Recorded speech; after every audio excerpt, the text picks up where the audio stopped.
with the cults that tortured me, the intergenerational, interconnected KKK, satanic, and Nazi cults, they intentionally created folks insiders, with the dissociative identity to be what they wanted.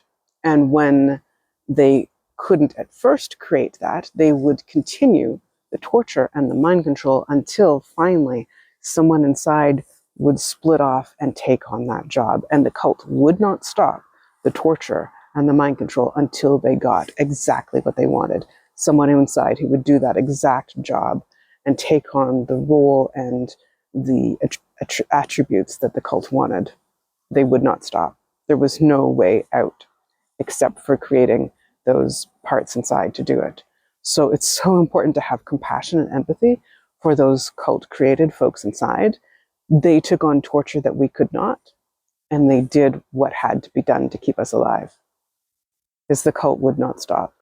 Like, I have someone inside whose only role was to take on torture and be submissive and to immediately take on the torture. And they did it over and over and over. They tortured us and told us exactly what they wanted and the exact name over and over and over until someone inside finally split off and would just submit and would just take the torture. And that is a horrible job to do.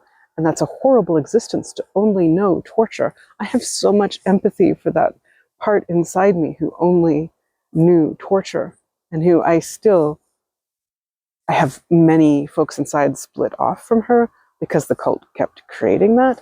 So I still have to keep talking to them inside and saying, can you look out through my eyes? Can you look out through my ears and see we're safe now? You don't have to just endure. You don't have to be caught in this loop of memory that is just torture.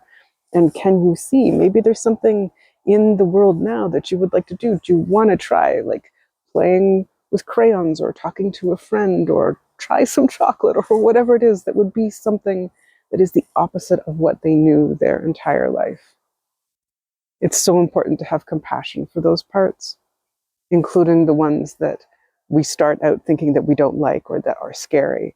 Like the ones for me that will put forth the mind control messages to, like, kill myself or hurt myself, which the cult again created through repeated torture and would not stop until someone inside relented and submitted and was created.